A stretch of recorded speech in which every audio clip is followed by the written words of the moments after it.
अस्सलामुअलैकुम। कभी सोचा है कि कुरान की एक पूरी सूरत का नाम शायरों के नाम पर क्यों रखा गया? आज हम सूरत अश-शौरा के पीछे छुपे गहरे पैगाम को समझने की कोशिश करेंगे। ये सूरत सिर्फ शायरी के बारे में नहीं है, बल्कि ये तारीख के एक ऐसे पैटर्न को सामने लाती है जो बार बार दोहराया जाता है कि कैसे सच्चे पैगाम को अक्सर ठुकरा दिया जाता है। आइए इसके असबाब को एक साथ दरियाफ्त करते हैं। तो हमारा सफ़र कुछ इस तरह होगा। हम सबसे पहले इसकी वाज़े वही से शुरू करेंगे, फिर सीधा मूसा और फ़िरौन के तारीख़ी टकराव में जाएंगे। इसके बाद हम इब्राहीम की मंतकी दलील को देखेंगे, फिर उन नबियों की कहानियाँ जिन्हें झुठलाया गया, और आखिर में हम देखेंगे कि ये सब हमें क्या सिखाता है। चले शुरू करते हैं। किसी भी अजीम कहानी की तरह इसकी शुरुआत भी बहुत अहम होती है। सूरत अश-शूरा का आगाज़ ही इसके पैगाम की नौयत और मकसद को कायम कर देता है, और ये आगे आने वाली तमाम कहानियों के लिए एक स्टेज सेट करता है। सूरत का आगाज़ पैगंबर इस्लाम से एक बहुत ही ज़ाती खिताब से होता है। ज़रा तसव्वुर करें कि किसी पर कितनी बड़ी जिम्मेदारी का बोझ है, और ये आयत इसी बोझ को तस्लीम करती हैं। ये एक ही वक्त में तसल्ली भी दे रही हैं और याद भी दिला रही हैं कि ये मिशन कितना अहम है। और ये आयत ये तो जैसे पूरी सूरत की बुनियाद है। किताबुल मुबीन, यानी एक ऐसी किताब जो खुद अपनी वजाहत करती है। ये ख्याल कि सच्चाई छुपी भी नहीं है, बल्कि बिल्कुल वाज़ेह है, और अब जो कहानियां हम सुनने वाले हैं वो इसी बात को बार बार साबित करेंगी।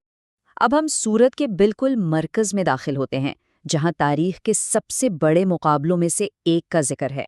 एक नबी मूसा बमुकाबिला एक सल्तनत का मालिक फ़िरौन। ये सिर्फ एक कहानी नहीं, बल्कि हक और बातिल की एक ऐसी जंग है जो कभी पुरानी नहीं होती। यहीं से असल टकराव शुरू होता है। एक तरफ मूसा का सीधा और साफ पैगाम है, एक खुदा की इबादत करो, और दूसरी तरफ फ़िरौन का तकब्बुर भरा जवाब, खुदा कौन है, मैं ही सब कुछ हूँ। ये आसमानी ताकत और इंसानी गुरूर की आमने सामने की टक्कर है। ये मुकालमा बहुत अहम है। फ़िरौन जब पूछता है रब्बल आलमीन क्या है, तो वो दरअसल जानना नहीं चाहता। वो तो खुदा के इख्तियार को ही चैलेंज कर रहा है, ये कहकर कि उसकी दुनिया में उससे बड़ा कोई हाकिम नहीं हो सकता। और फिर वाक़यात बहुत तेज़ी से आगे बढ़ते हैं। पहले जादूगरों का मुकाबला, फिर मूसा का मौजज़ा, और आखिर में समंदर का वो हैरान कुन मंजर। हर गुजरते लम्हे के साथ दांव पर लगी चीज़ें और बढ़ती जाती हैं। ये कहानी का एक शानदार मोड़ है। फ़िरौन का मंसूबा उसी के खिलाफ हो जाता है। जिन जादूगरों को वो अपनी ताकत साबित करने के लिए लाया था, वो ही सबसे पहले सच्चाई को पहचान लेते हैं। वो फ़िरौन की धमकियों से डरे बगैर सबके सामने अपने ईमान का ऐलान कर देते हैं। और ये है कहानी का क्लाइमैक्स। समंदर का 2 हिस्सों में बट जाना सिर्फ एक मौजज़ा नहीं है, ये उम्मीद और इंसाफ की एक ज़बरदस्त अलामत है। एक तरफ ईमान वालों के लिए बचाव का रास्ता, और दूसरी तरफ जालिमों के लिए उनके गरूर का अंजाम। मूसा की मौजिज़ाती कहानी के बाद सूरत का एंगल बिल्कुल बदल जाता है। अब हम इब्राहीम की कहानी देखते हैं, जहां जोर मौजिज़ों पर नहीं, बल्कि खालिस मंतिक और अकल पर है। ये बुत परस्ती के खिलाफ एक अकली दलील है। इब्राहीम की पूरी दलील का आगाज़ एक बहुत ही सादा से सवाल से होता है, तुम किस चीज़ की इबादत करते हो?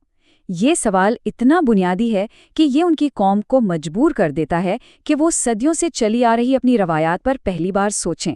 और कभी-कभी सबसे बड़ी तब्दीली एक बहुत ही सादा सवाल से शुरू होती है। इब्राहीम की मंतिक बहुत खूबसूरत है।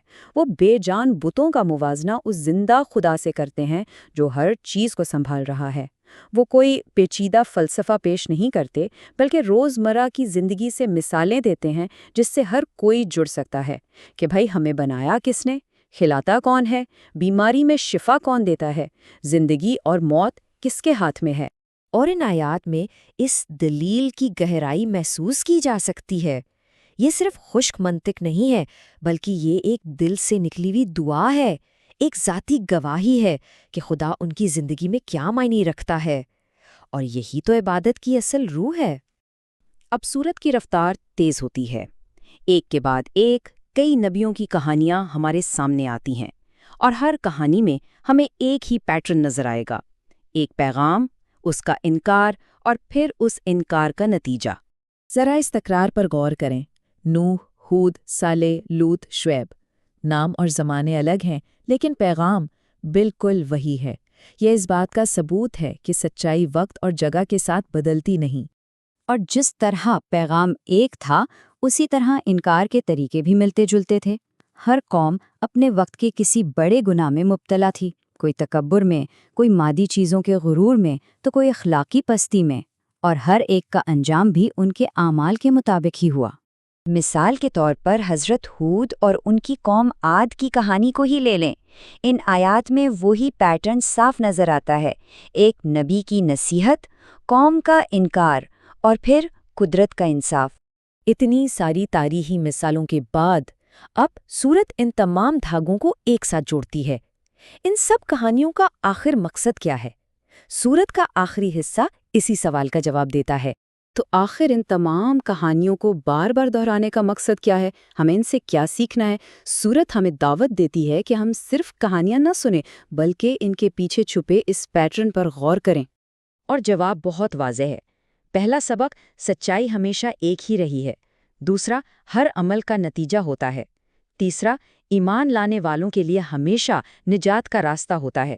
اور چوتھا، قرآن ان تمام پرانی سچائیوں کی تصدیق اور یاد دہانی کے لیے آیا ہے۔